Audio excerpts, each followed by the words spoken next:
Broadway's My Beat, from Times Square to Columbus Circle, the gaudiest, the most violent, the lonesomest mile in the world. Broadway's My Beat, with Larry Thor as Detective Danny Clover.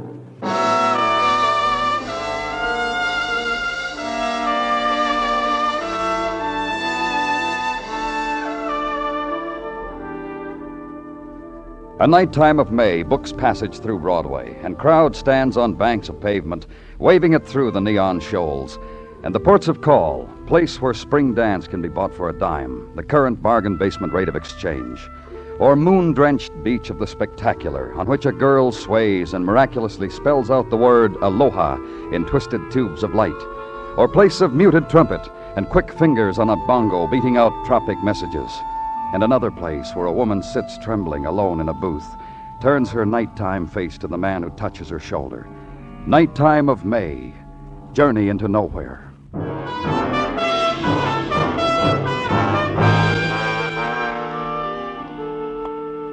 And somewhere in wake of night laughter, dark, brooding street, and windows of brownstone rooming house staring into it, and stoop to ascend, and door open before your knock, sallow light spill onto pavement, and in doorway a woman whose coilings of red hair are haloed by the 10-watt bulb. You from the cops? That's right. Been leaning on my windows, watching for you.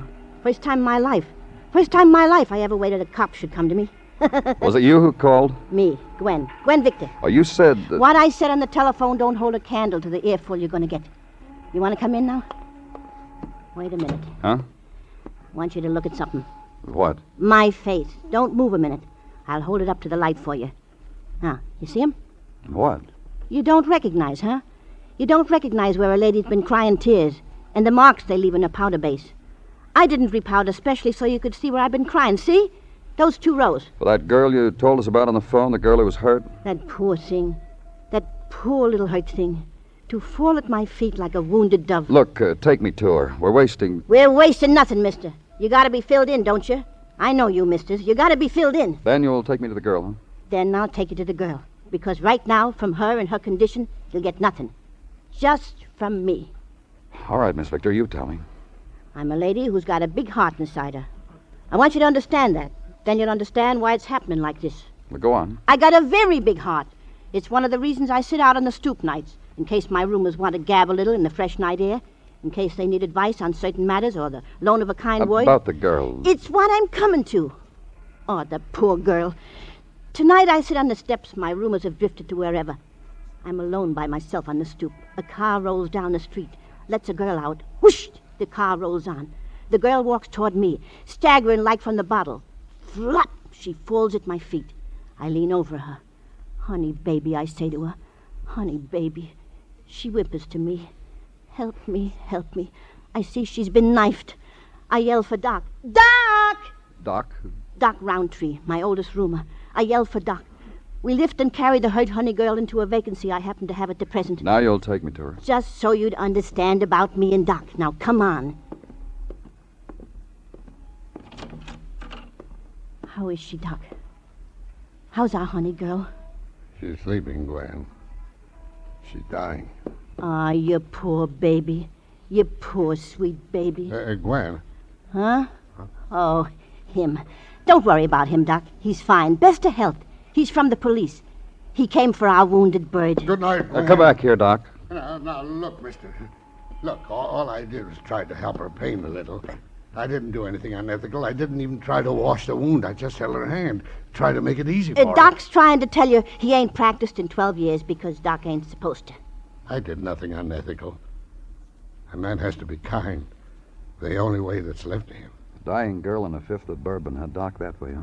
Well, How long has this girl been here? I called you misters right when it happened. Couldn't be more than 20, 30 minutes since. Either of you ever seen this girl before? I've been sitting on my front stoop for years and years. This particular honey girl is a total stranger to me. To you too, Doc? To Doc Roundtree, too. Where's her purse? Now, you could stick your nose in every cranny of my rooming house, mister. You won't find it, because she didn't have one. You mean... Like you see her now is how she was when she fell to my feet. All she was carrying was this knife cut. That and a very pained expression around her mouth. No identification? Just no... what Doc said. She's dying. Oh, baby, honey, baby. Fever, huh? You just let Gwen. Act of compassion. Miss Victor rinses out a towel, clean, in Hotel Emerson, Baltimore, Maryland. Embroidered in blue, lays it against the girl's forehead. And Miss Victor gains thereby an approving nod from Mr. Doc Roundtree. Then the two of them, alerted to reality by the sound the street makes, look at each other, then down at the girl, then up at me, then shake their heads. Tenement tableau. Stay with it until a stretcher is brought in, until a wounded girl is lifted up and taken away. Then leave. Home now, and 2 more pages of the novel while coffee boils. 2 more pages propped against the sugar bowl. Bed, and finish the chapter a few seconds before sleep.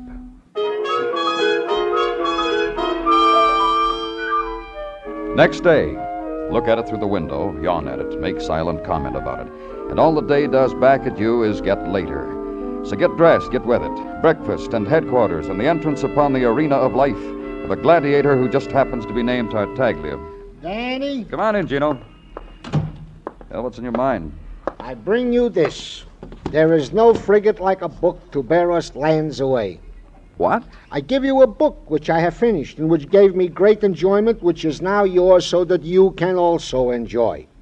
The fact that it is bound in paper is no reason why you should knock it. Well, I'm not knocking it, Gino. I think it's very nice of you to... In the twanger, perhaps you will find a new hero, even as I did. That's the hero's name, the Twanger? A guitar-playing fellow who goes about the world having adventures. I tell you, Danny, I've read a lot of Gino, books in my time. But this fellow, when he lays aside his guitar, how two-fisted can you get? Gino, please. Pardon me, I guess I was carried away. What else have you got for me? A solitary item. Identification on the girl who was found late yesterday stabbed from a moving car. Oh, who is she? From fingerprints taken from her by technical and code numbers wired post-haste to Washington and return, she is none other than Sybil Crane. None other than... Sybil Crane, formerly employed in the factory which undertook the manufacture of government-contracted items, which is why her prints are on file. Who does she work for, Gino? Superior Tool and Die is a bookkeeper, Danny. Here. Yeah? Here's the address right here. And here, if you're going out, take the book I brought in case you stop for a sandwich or something, you can start it. Oh, you're going to like it, Danny. Quad car ride. Downtown along the river and past the strollers who hold hands in Maytime. And past the bench sitters and pigeon feeders and the boat watchers. Day where spring joins up with summer. The chemistry of which produces something sad and sunny, a breeze made specially for the hair, and a smile made specially for the season. Left turn on 17th Street. Find an address, Superior Tool and Die Company. Show a badge, get nodded inside. And wait, but only for a moment, because a young lady appears who has a badge of her own, who wears her visored hat on top of a platinum bun, who tells you she's been assigned to you, and let's go. Through drill press, where things get drilled, she points out to you. Through drop hammer, where, well, watch. You see? And lathe and shears, and delivers you, unscathed but more rounded, to the office of Mr. John Woodley, head of the bookkeeping department, who is waiting for you. It's, Mr. Clover, isn't it? That's right. Also, the gate phoned me you were from the police. Right. A girl who used to work here, Sybil Crane. Well? Would you mind calling your personnel man or whoever? I'd like to have a look at her personnel records. What do you want to know? Look, wait a minute. I just asked you something. What do you want to know? Miss Crane worked right through that door. I can tell you all... Then tell me. Bright girl. I paid her a young fortune. Well... Well, what? Well, practically, for a girl, she was a bookkeeper. You know what bookkeepers get, don't you? No. Miss Crane got top salary. More than anyone in the department. Employer, employee, that's all, huh? Well, that's all. Even if I'd had any ideas... Well, did you ever take out a girl where everything's a formula? Name anything, and Sybil's got it broken down into numbers. Real bright. Maybe a genius. Excellent education. Why isn't she working here now? She wanted a real big raise. You'd think the company made a mint here, the amount she wanted. Well, it just occurs to me, a policeman asking about her. Why? It was in the papers this morning. Well, I haven't looked at the papers. Does that make me uncooperative? She was stabbed. She did? She wasn't when I talked to the hospital last. I hope she holds on. She dies, and there goes a fine mind. Very shrewd. Analytical, that's the word I was looking for. Oh, it'd be a real loss. What else can I do for you? Well, just get me her employment card. Questions, I mean. Well, just get the card, Mr. Woodley. I'll wait.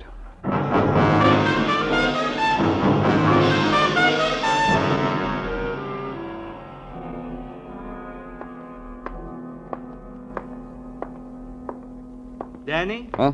Oh, how's Miss Crane, Doctor? The thread that holds her life, Then Danny. she's still alive. Alive? Yes, I suppose you would say that she was From Miss Crane's room, come on. The visitor, the lady, Miss Victor, she said her name was.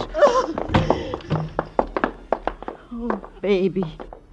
Poor baby doll. Look at her. Look at her dead. She's dead, ain't she, Doc? Yes. You know what I'm going to do? You know what I'm going to do? Miss Victor. $1,000 reward. How do you like that? A G-note for the Please, dirty louse this is a hospital. Take your hands back where they belong. $1,000, baby doll. Reward. We'll find out who killed you. Look at her. Dead to the world.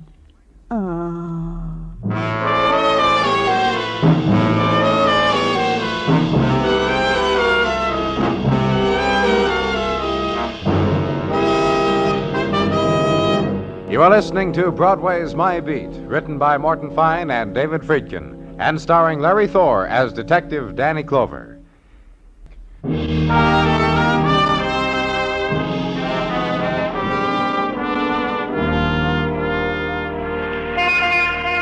The sunlight of a new morning strays through a springtime breeze, and for an instant, Broadway stops running, poises the cheek for the splatter of warmth, token that a fresh day is at hand, assurance that the nighttime is finally done and you can start to forget what happened last night. And the avenue is suddenly glitter, speckles of light to be held in the hand like a promise. But across the street, suddenly, the early trumpet spills out of the loudspeaker, signal for morning's first frenzy. The blonde blows a kiss to nobody at all, and close by, a man leans against a doorway, spins a keychain, and grins. Broadway leaps into another day.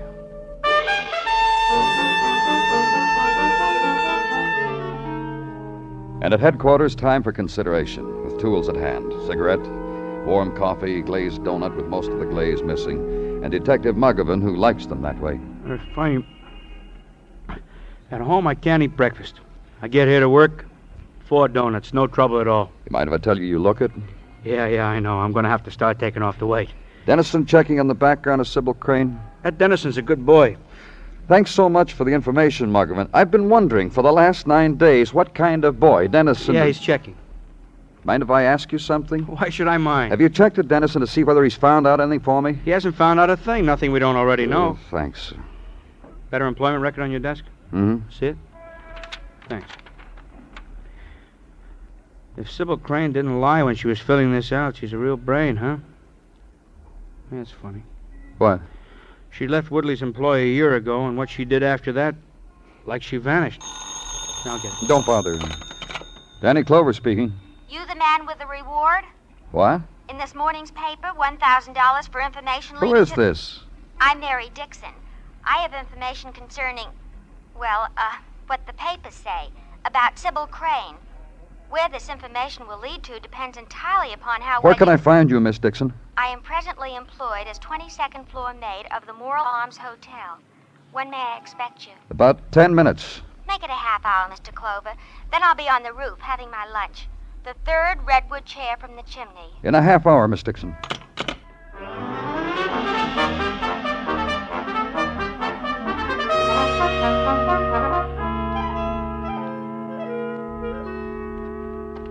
I'm Dixon. And you? Police.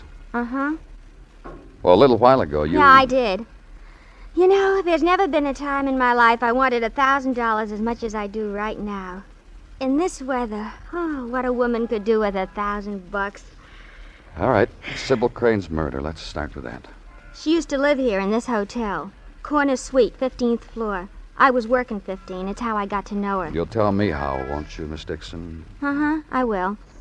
I noticed Sybil first of all because, on my shift she was never out of her room. I'd make the bed. She'd sit on the floor and read to herself from a book. Never go out. One day I said, "What's so good in the book, Miss Crane?" And she told me. And from then on, From then on, what? From then on, she got me to read a lot of books. I'd finish one list, and then she'd start me on another, like a private teacher. I don't know what was with it, but I enjoyed. I learned things I never dreamed they wrote about. And that's the information you want $1,000 for. Uh-huh. That and how she'd call up room service on my time off, and we'd eat together and have a couple of cocktails and talk. And then Bud would join us for culture. Bud? Bud Anderson, bellhop. He also got a lot of culture from Sybil, including more material things. Bud Anderson. Is he... No, he don't jump bells here anymore. He's got a shop of his own, 23rd and Lexington. His name right over the word books. Success story, huh? Bellhop to books to killer. You're sure that he's a killer, Miss Dixon? You talk to Bud, then send me the grand. Care of the Lincoln Suite, this hotel, huh? $30 a day a suite, and Dixon'll be in it. Care for a banana? And she peeled it for me, and took it in good grace when I refused. Waved me farewell with it.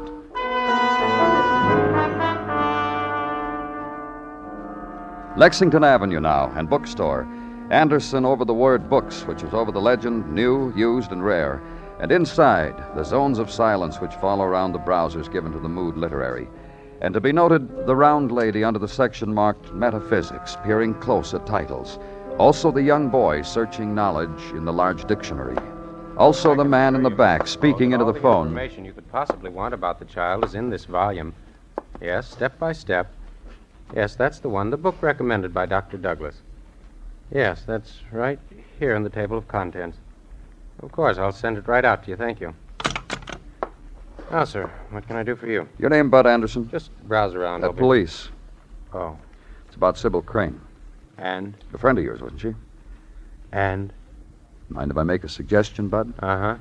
Get the sign that says closed and hang it on the door. Explain to your customers that you're on your way to jail For what? Offhand, let's just say suspicion of murder. Well, she liked me. She gave me dough. I opened this shop. That's all, huh? Strictly a business proposition. You used to be a bellhop at the Moreland Arms, didn't you, Bud? I used to be a lot of things. Most of them, like everybody else, I don't talk about. But, yeah, once a bellhop. Day fellow with bags. I was studying to be a teacher, an honest-to-goodness teacher of tots, and I needed money for school. Get the picture? Keep going. Oh, industrious, work days, study nights. Then guess. Sure you can. I met Sybil Crane. Instead of a tip for carrying her luggage, she gave me a smile. Later, I brought her back change. Months later, the conversation got around to this. Don't be a teacher, Bud. Be a book salesman. How'd she get the money to set you up in business? Her brain. I merely mentioned my love of books. Just like that, huh? Sure, very brilliant girl. Could afford anything she wanted, which is very intelligent. You'll agree? Who killed her? Not I. That's the best answer I can give you for that question. Pardon me. Anderson's bookshop. Yes, Mrs. Poe. Well, I'm not sure. Wait, I'll look at the table.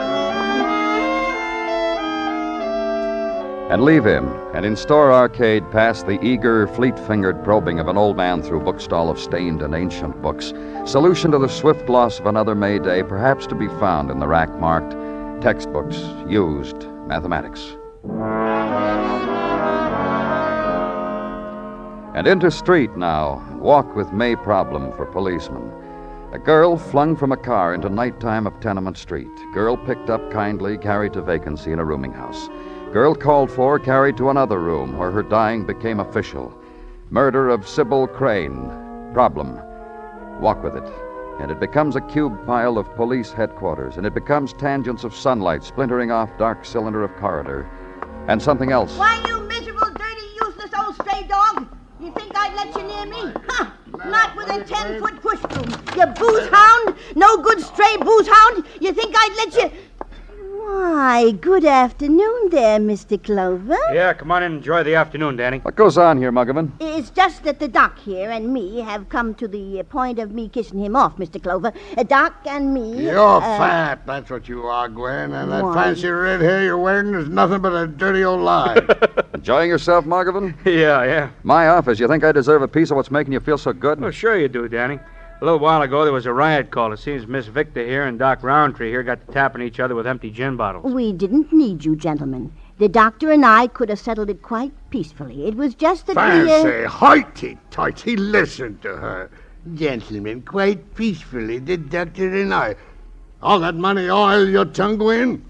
All of a sudden you're rich, and all of a sudden that makes you a Lady Gwen. Why, you low-down, good-for-nothing quack! Quack, quack, quack! Someone going to tell me what this is all about? Make her tell you. Make her tell you. Make her tell you where she got all that money. Money for rewards, money for operation. Go on, make her. Well, Miss Victor? Well, I've been an ailing woman for the last 5 years, and I need to have a doctor go over me, a good doctor with a diploma. And if he happens to recommend an operation, why, it just so happens I'm in a position now to recompense him for his services. I'm a good doctor. I'm a good doctor, old moneybags. I shall not even discuss it, if that's your opinion of yourself. Operations are expensive, Miss Victor. Yeah, don't I know, Mr. Clover?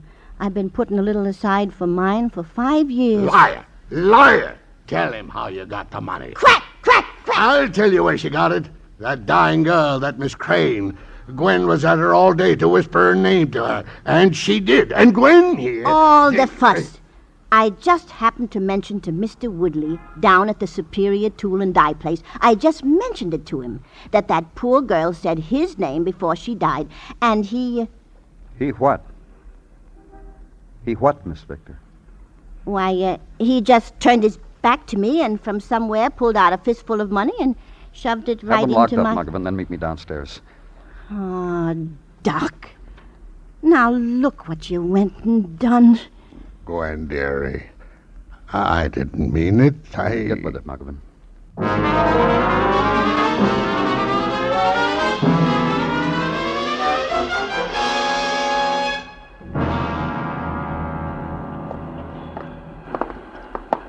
It's quite a factory they have here, huh, Danny? Uh-huh. You're not going to believe this, but I've always wanted a little shop of my own. I believe it, Muggavan. Hey, you know what that thing over there is? That's a Yoder hammer. You know what they cost? I used to know, but I forgot. I don't want to know anymore. You know what the trouble with you is, Danny? Don't tell me. Just knock on the door.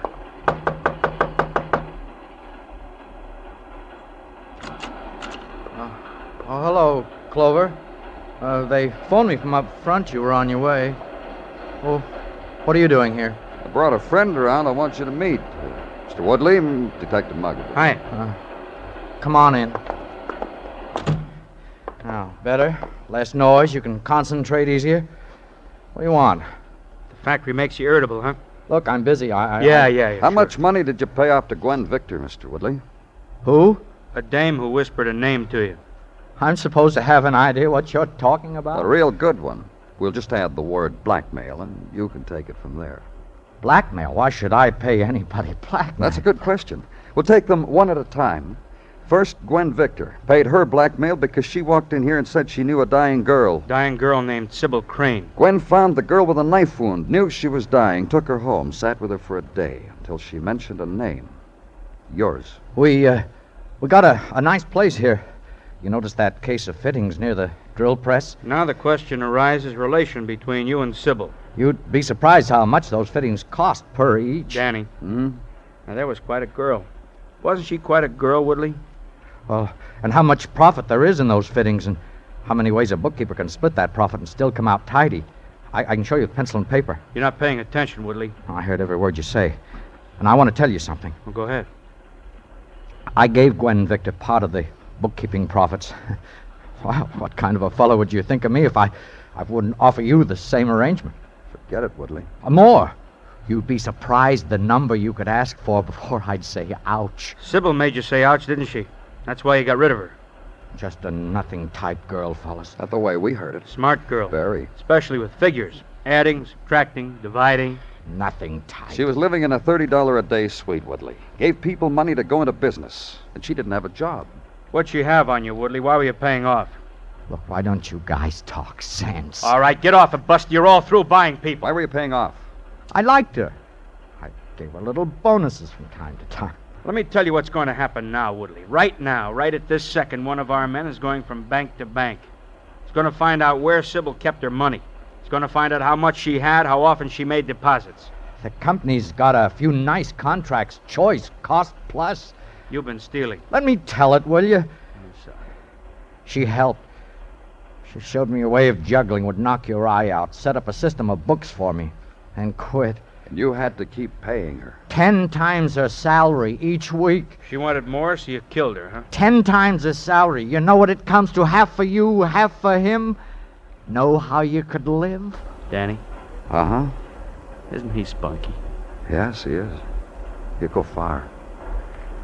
Let's go, Mr. Woodley.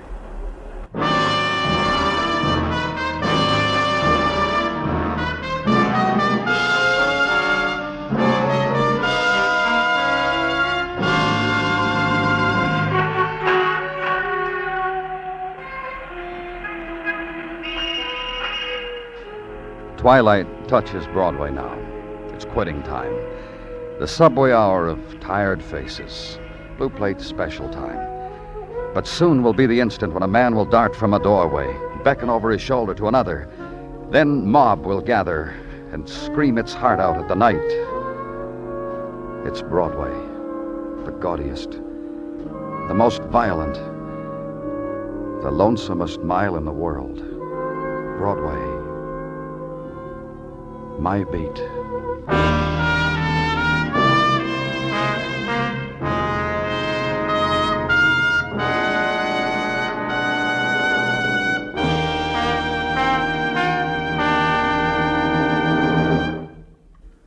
Broadway's My Beat stars Larry Thor as Detective Danny Clover, with Charles Calvert as Tartaglia and Jack Crucian as Muggavan. The program is produced and directed by Elliott Lewis, with musical score composed and conducted by Alexander Courage. In tonight's story, Joseph Kearns was heard as Woodley. Featured in the cast were Martha Wentworth, Sandra Gould, Paul Richards, and Joe Granby. Bill Anders speaking.